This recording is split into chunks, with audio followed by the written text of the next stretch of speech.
Hi, my name is Reynold. In this video, share ko sa iyo paano mag-create ng website using Cheetah drag and drop website builder ng Builderall. So kapag may account ka na rito sa Builderall, open mo lang yung dashboard mo. Ngayon, pag nandito ka na sa dashboard mo sa Builderall,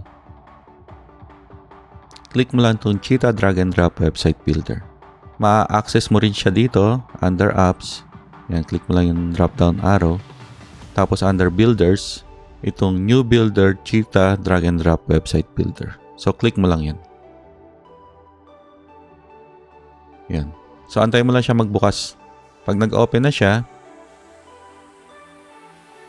pwede ka na mag-create ng new site. Click mo lang itong create new site. Pag first time mong in-open to, under publish, saka unpublish, blanco pa siya. So to create a new site, click mo yung create new site. Tapos lalagyan mo na ng title yung website. So title site here. Ganun. Tapos description here. Tapos kung gusto mo mag-create ng website from the scratch, click mo yung blank template. Pero kung gusto mong gamitin yung template na ginawa na ng Builderall, click select a template.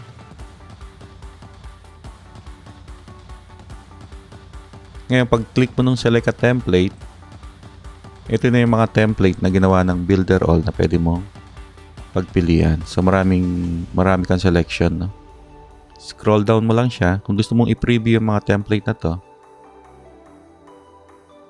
pwede mo naman siyang click yung preview para makita mo. So, yan.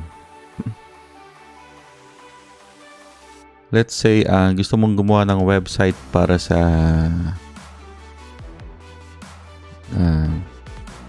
itong lawyer, divorce lawyer. Yan. So, click mo lang siya. Yan. Yan yung itsura ng template.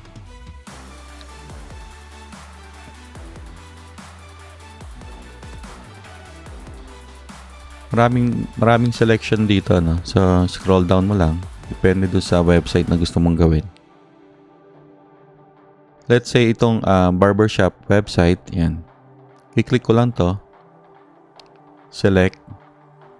Na-select na siya. Tapos click save.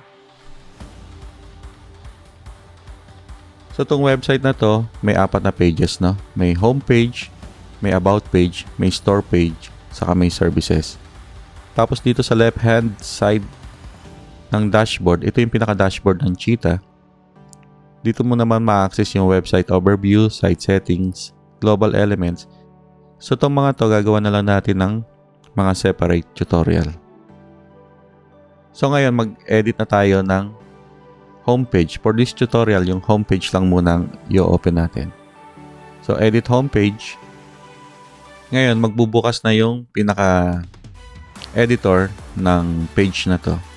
Ito yung editor ng Cheetah.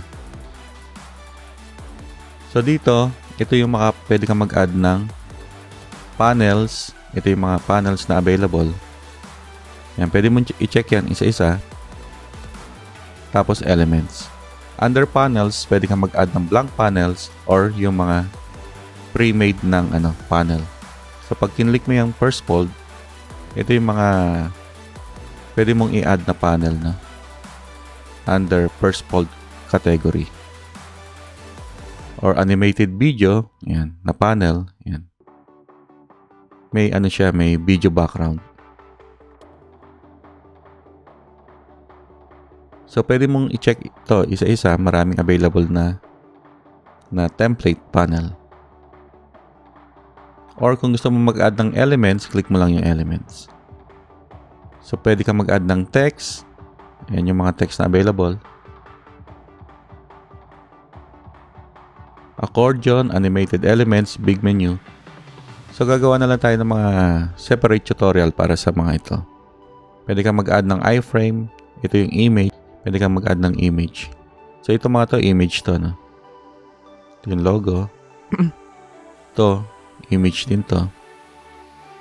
So gagawa na lang tayo ng mga separate tutorial para dito sa mga elements. Let's say, na-edit mo na to. Madali lang mag-edit, no? Tulad nitong text na to, lalagay mo lang dito yung pwede mo siyang edit. So, double click mo lang tapos pwede mo na siyang ma-edit. Tapos, pwede mo siya i-drag. Yan. So, ganun lang kadaling mag-edit ng elements dito sa Cheetah. So, gagawa na lang tayo ng mga separate tutorial paano mag-edit ng image, paano mag-add ng image, paano mag-resize ng image, paano magpalit ng banner, itong pinaka-banner, background banner ng website. Kung gusto mo ng, ito kasi ano to, no? Ito yung pinaka-panel. Kung gusto mong palitan yung color ng panel, pwedeng palitan yan. Click mo lang dito, tapos edit element. Tapos yung background settings, yan, solid color. Tapos pwede mo siyang palitan.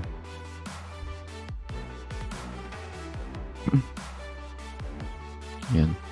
So pipiliin mo lang yung color na gusto mo. So gagawa na lang tayo ng mga separate tutorial paano mag-edit ng panels. So general overview lang to ng Cheetah. Then kung gusto mo mag-add ng panel, yan. Click mo lang yung panel dito. Tapos let's say gusto mo mag-add ng content. Piliin natin yung content na. Tapos let's say gusto mong i-add tong content na to. Let's say ito.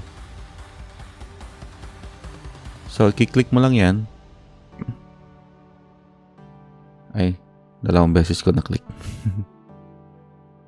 Anyway, pag nag-add ka ng panel, mapupunta siya dito sa ilalim. Yan. Ngayon, para i-delete to, madali lang mag-delete na. I-click mo lang, tapos dito sa labas. Tapos click delete.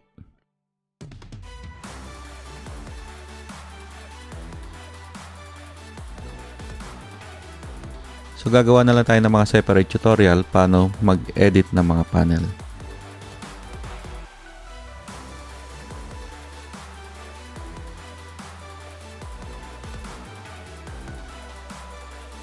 So, yan. Let's say tapos ka na mag-edit. Na-edit mo na tong tong website na to. Make sure you click save.